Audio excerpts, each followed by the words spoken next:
नमस्कार मंडळी, मी शीतल. माझ्या यूट्यूब चॅनलमध्ये तुमच्या सर्वांचं सहर्ष स्वागत आहे.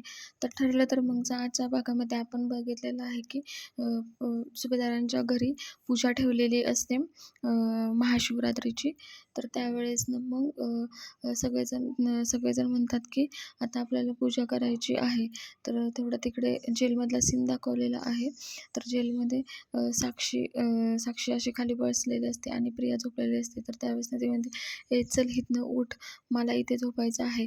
तर प्रिया म्हणते, "इथे कुठं महिपत शिकरेचं नाव नाही आहे टाकलेलं, तर हे काही तुझ्या बापाची जागा नाही आहे, जा तिकडे गपकून आणि बस, मला इथे बसायचं आहे." म्हणून तिला ढकलून देते. परत ना साक्षीला त्या गोष्टीचा खूप राग येतो, म्हणून साक्षी उठते आणि तिच्या सन्नकन कानाखाली मारते आणि प्रियाला त्याचा खूप राग येतो, म्हणून प्रिया पण तिच्या कानाखाली जोरात मारते आणि म्हणते, "इथे इथे तुझ्या बापाचं चालणार नाही." तर त्यावेळेस ना साक्षी म्हणते की "तू प्रिया तन्वी नाही आहेस, मी हे सकाळच्या काला ओरडून सांगेल." तर त्यावेळेस ना ती म्हणते की "मी तो व्हिडिओ केलेला आठवतोय ना, जा गुपचूप तिकडे जाऊन बस," अशी म्हणते. आणि इकडे पूजा दाखवलेली आहे. पूजा होत असताना महिपतने आपल्याला माहिती की गुंड पाठवलेले असतात त्यांच्या घरावर आणि ते दगडफेक करतात आणि ते निघून जातात. त्यावेळेस ना दगडफेक झाल्यानंतर ना सगळेजण उठतात आणि बघतात की नक्की झाले काय. तर त्यावेळेस ना अर्जुन बघतो, तर चिठ्ठी वाचतो, तर त्याच्यामध्ये लिहिलेलं असतं की "अर्जुन, आता तुझी पाळी जीव घेण्याची." त्यावेळेस ना सगळेजणच घरातल्यांना खूपच टेन्शनमध्ये आलेले असतात, कारण आता अर्जुनच्या जीवाला धोका असतो हे सगळ्यांनाच कळतं. आणि त्यावेळेस ना तो म्हणतो, "हे दुसरं तिसरं कोणाचं नसून महिपतचं काम आहे, थांबा मी बाहेर जाऊन बघतो." सगळेजण म्हणतात, "अर्जुन, तू एकटा जाऊ नकोस." मग प्रतापराव म्हणतात, "थांब, मी तुझ्यासोबत येतो." तर ते बाहेर जाऊन बघतात, तर तिथं कोणीच नसतं. तोपर्यंत अर्जुन इन्स्पेक्टरला फोन करतो आणि सगळी गोष्ट घडलेली सांगतो की अशी झालेली आहे. तर अर्जुन आणि प्रतापराव म्हणतात, बहुतेक ते गुंड पळून गेलेले दिसतात. तेवढ्यात तिकडून इन्स्पेक्टर साहेब आलेले दाखवलेत. मग अर्जुन इन्स्पेक्टरला सगळा घडलेला प्रकार सांगतो की मला अशी धमकी आलेली आहे आणि कोणीतरी आमच्या दारावर ते दगडफेक केलेली आहे. तर इन्स्पेक्टर म्हणतात की तुमच्या घराला मी प्रोटेक्शन देतो, तुम्ही त्याची काहीही काळजी करू नका.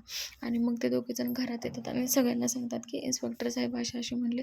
त्यावेळेस ना पूर्ण आजी म्हणतात की प्रसाद वाट. तर त्यावेळेस ना विमल सगळ्यांना प्रसाद देते आणि गुरुजी तिथून सगळ्यांचा निरोप घेऊन जातात. त्यावेळेस ना पूर्ण आजींना खूप वाईट वाटत असतं, कारण की आपण सायलीला खूप काही बोललेलो असतो आणि आज सायलीमुळेच आपल्या घरातलं संकट निवारण झालेलं असतं. तर त्यावेळेस ना त्या खूप रडत असतात, म्हणतात प्रियाला ओळखण्यात आम्ही चूक केली. त्यावेळेस सायली म्हणते की पूर्ण आजी, जाऊ द्या ना, जे झालं ते झालं, तुम्ही कशाला त्याच्यासाठी स्वतःला मनस्ताप करून घेत आहात, असा भाग होता. आणि पुढील भागामध्ये दाखवलं आहे की पूर्ण आजी म्हणत असतात की कल्पना तर चुकली, पण मी पण माणसं ओळखायला चुकली, तर मला माफ कर म्हणतात.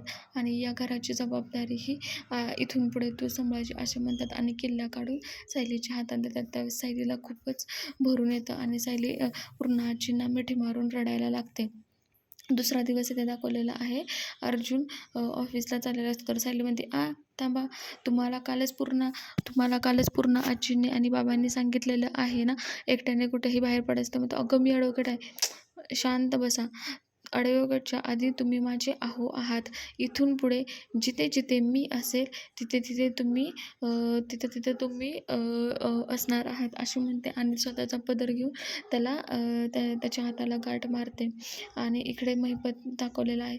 आपण बघितलेला आहे, तो जो जेलमध्ये गुंड असतो, तो म्हणजे साक्षी कन्स्ट्रक्शनसाठी पैसे काढत असतो, तो आता महिपतच्या हाती लागतो. तर तो म्हणतो की "साहेब, मला सोडून द्या, मला माफ करा." तर तो म्हणतो, "नाही, तुला माफी नाही." दुसरा म्हणतो, "मी त्याच्या वतीने माफ मागतो." तेवढ्यात ना महिपत गोळी झाडतो. जर मालिकेंची तुम्हाला असेच अपडेट आवडत असतील तर माझ्या चॅनलला लाईक करा, शेअर करा आणि सबस्क्राईब करायला विसरू नका. आणि मला कमेंट आउटमध्ये सांगा की तुम्हाला कोणत्या मालिकेंचे अपडेट बघायला आवडतील. तर बहुतेक आता मला असं म्हणजे तुमचा काय अंदाज असेल ते तुम्ही सांगा. महिपत आता अर्जुनचा जीव घेणार आहे, तर यातून सायली त्याला कशी वाचवेल आपण बघून